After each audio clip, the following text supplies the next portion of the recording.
We're here to talk about AI. Obviously, it's a big deal on campus. Empire AI, the Institute for Exceptional Education. You're coming at it from a different perspective. There are a lot of questions that faculty have. How do you even begin to answer the question of where you stand in the use of generative AI?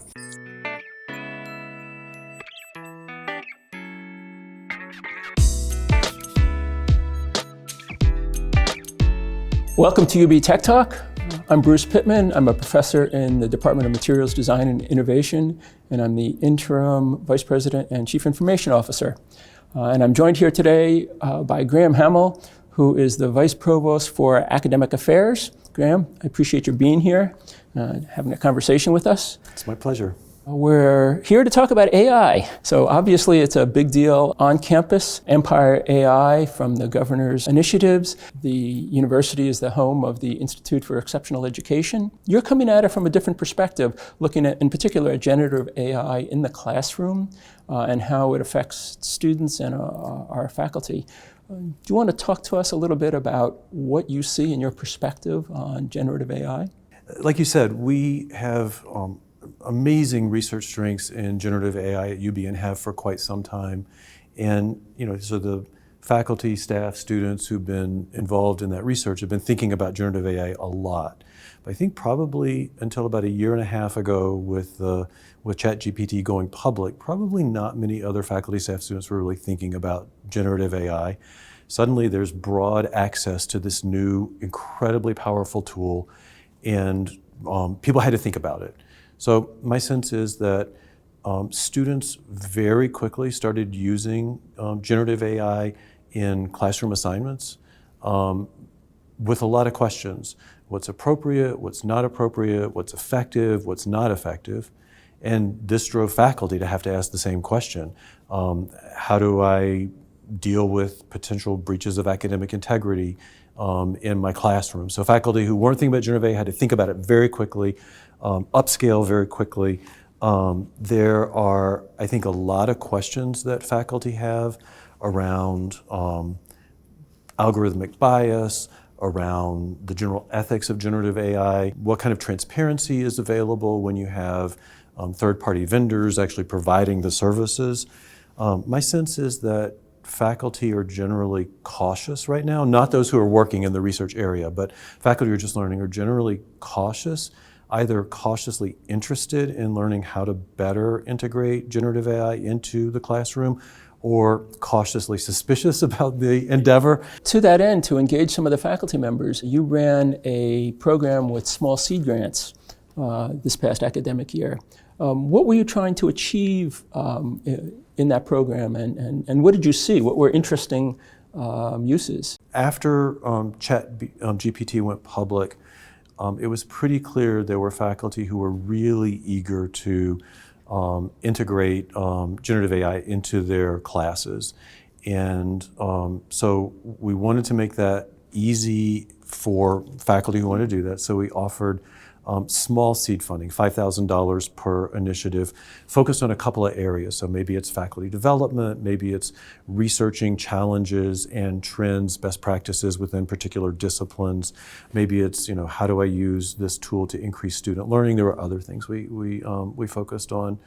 We set some parameters. We said basically, whatever the project is, there has to be planning, but it has to be implemented in the spring of 24. So we wanted something that would be really carried the full way through over the course of the academic year.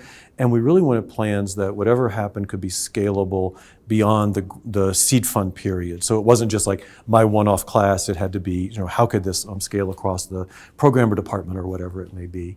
We also wanted to create a community of learners so that it's not just individuals experimenting, but the innovators could learn from one another. And that's been one of the biggest benefits of these seed funds. We created a community of learning. People came together on a somewhat regular basis, shared what was working, what wasn't working.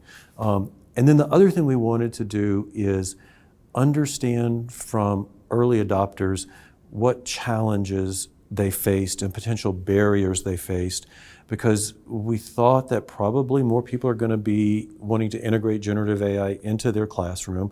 And if we can identify challenges early and tackle them, then we can ease the path for others. So, I mean, I think what we found is that faculty are learning from one another. There is real interest in integrating generative AI in the classroom. There's also a lot of really interesting work on what part should be done by human alone, what part should be done in a human-machine kind of partnership, and I think we also have a lot more to learn. So we had a forum in April where some of the award winners presented their work. What did you see there that struck you? I thought that was a great event. One thing that struck me is the range of disciplines that participated. I sort of had a preconceived notion that disciplines where generative AI is really core to the research or at the heart of the research project, those would be the disciplines that participated. But really there were people from education, from management, a couple of people from architecture, dental medicine, and that was really impressive to me. There was a faculty member from architecture who was incredibly thoughtful about the parts, the sort of where is human creativity, how can generative AI enhance and augment the human vision and the human creativity, not shut it down, not sequester it. I thought that thoughtfulness around that was really exemplary. And there's one more thing that stood out to me, and I'm going to ask you the same question, what stood out to you? But one more thing stood out to me that I thought was interesting. There was a discussion, it didn't go into a lot of detail or a lot of depth, but I think it's an incredibly important topic for us to get our arms around, which is how is generative AI changing the broad sort of careers that our students will go into in the future. And it's pretty clear generative AI is going to be a skill across a lot of professions and careers that students are entering. And it's also clear that there are some professions, maybe around drug discovery or medical imaging or others, who knows what they are, where actually the nature of the job could change pretty dramatically. And the discussion was really about how to get our arms around that and integrate that into curricular development now. And I thought that was incredibly important. Yes. It was like, I don't know, what did you find interesting in that? I enjoyed the presentation by one of the folks from architecture. When you have an idea about a design, but you're struggling with it a little bit, and he had a way of, you're being able to sketch out your initial design, feed it into a generative AI system, and it would riff off of that essentially, and produce a whole range of other related concepts. The ability there to sort of expand your creative horizons. And for students who I think were at the very beginning of their undergraduate career and could never have achieved that without that partnership with the generative AI. Right. So you then put together a task force starting last fall. Which you chaired. Thank you very much. Yeah, you owe me. What were you trying to learn from that task force? What was it that you were trying to achieve? When ChatGPT went public, it became clear pretty quickly that our students were using the tool with, I would say, not a deep level of guidance, but as much guidance as we could give given our understanding of the tool at the time. Students were adopting the tool more quickly than faculty were adopting the tool. When I talked with different faculty members and others around the university, it became really clear that there needed to be a campus-wide conversation about how we as a university wanted to approach generative AI.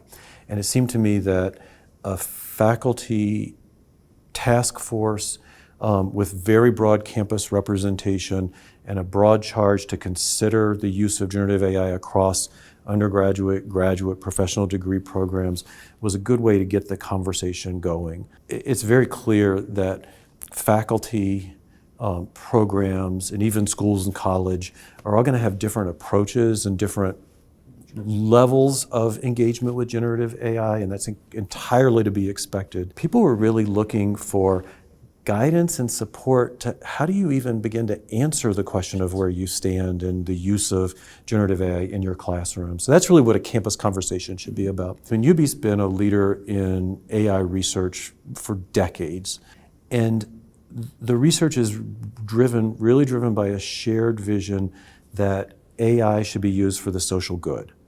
And one thing I hope to achieve, and I think the task force lays a good foundation for that, is how do we integrate teaching and learning into that vision of AI for the social good?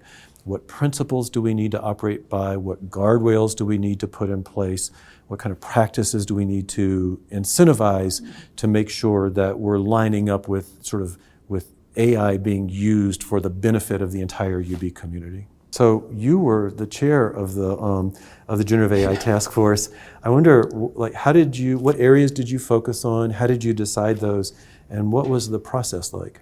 We broke off into smaller subgroups to talk with, the way we divided campus up was sort of the STEM science fields, the non-STEM academic fields, and the professional schools. Very much keeping in mind what the students need to know at various stages along their career, from a freshman to the time they graduate, from an incoming graduate student, professional student, until the time they're heading off into their jobs. So we wanted to learn some practical experience from others. Several faculty members last fall were of the mind of no way, no how in my classroom. But during the course of the year, some of the conversations, I think some at least came to say, all right, there's a realization that AI is here, so let's be thoughtful and purposeful about using it in certain ways. Some of this goes to the heart of your comment before about students. What do they need to know as they walk out the door, because the professions they thought that they might be going into might not exist in the same way. The other thing that concerned all of us on the task force at the beginning, and which we continued to push, was the question of ethics. To what end are you using these tools? For what purpose? And is this the best way to do things? Was there anything that surprised you or the task force when researching or developing these recommendations? The thing that probably struck me the most was, as we were reading, background work from others and discussions, a parallel to what happened in social media 20 years ago, when universities were largely not present in the discussion or at the beginnings of social media conversations, in terms of privacy questions, in terms of the bullying that's going on, the divisiveness of social media. It's been something of a disaster. In several places that we went and sourced our readings and our discussions, there was an interest in how do we shape AI for the social good? Campuses need to be leading that conversation because no one else will, certainly. One of the things that I really learned a lot from in reading the report of the task force were the survey responses. So the bulk of the report is a large appendix that has responses from a survey, and then also a lot of individual feedback from faculty and from students. I wonder what kind of feedback you found the most interesting from faculty and students when you asked them about generative AI, what they thought about it, how they used it. There was, continues to be, of course, a great deal of angst among faculty members about generative AI eroding essential skills in writing and critical thinking and drawing and imaginations, things like that. It was interesting to hear some of the folks talking about, well, gee, I showed what a generative AI bot would write about this paragraph and had students critique that writing. And the students all of a sudden said, oh, that's not really good writing. And that was really very interesting to hear. I think the one thing that struck me the most was from the students' survey, and the students' fear that generative AI would have a negative impact on employment for them. So to the extent that we can help them broaden their set of expertise and be adaptable as they go out into the workforce with a wide range of skills, I think that's all to the good for them. What do you think is the most vexing question about generative AI in education? Intellectual property, for example, is, I think, a really important question. If I put something in generative AI, do I lose my ownership of that? Is it going to be used for purposes that I don't approve of?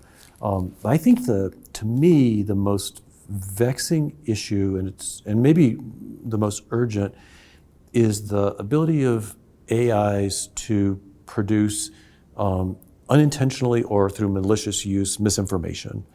And I think that it's very hard for students who are just learning a field or discipline or an area of expertise, be they undergraduates, graduate students, it's very hard for our students to understand when they can trust evidence that they're seeing and when they should not trust the evidence or the data or the information that you're seeing.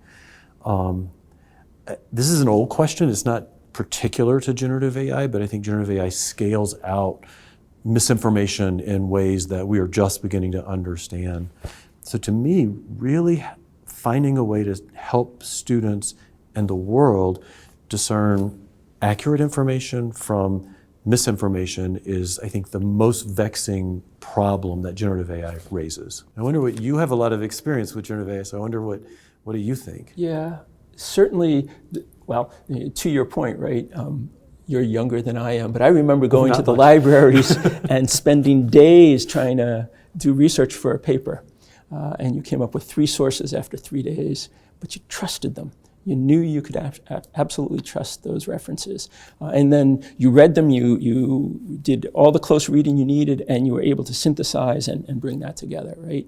Now in 3 microseconds, we can get a billion hits from Mr. Google, but most of those are garbage. And what's the skill set to understand what's good? How do we teach students to look critically at those hits until they find something that they are able to believe? What are good reference sites? What are ways of cross-checking and validating? You know, to a certain extent, having students think before they hit the send button so that they anticipate what might come back, so they have some idea themselves about what's liable to be true and what's liable to be just complete fabrication. I think we're going to see more and more uses of generative AI over time. So I don't see this going away.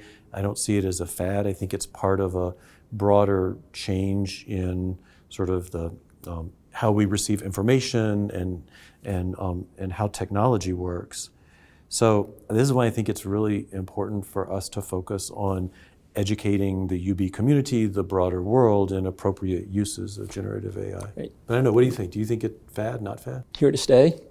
You know, I'm old enough to remember when the pocket calculators first came in. You know, I was a junior in high school, you know, sort of Catholic high school, middle class. But all of a sudden it was, you didn't have to use a slide rule anymore, and you didn't have to be good at mental arithmetic, right? You could just punch these numbers in, and everyone was lamenting that the basic skill sets of arithmetic would fade away. Well, yeah, maybe they have, maybe they haven't, but it's different now. It's just a different environment in which to, that we have to operate. AI tools are going to be much the same.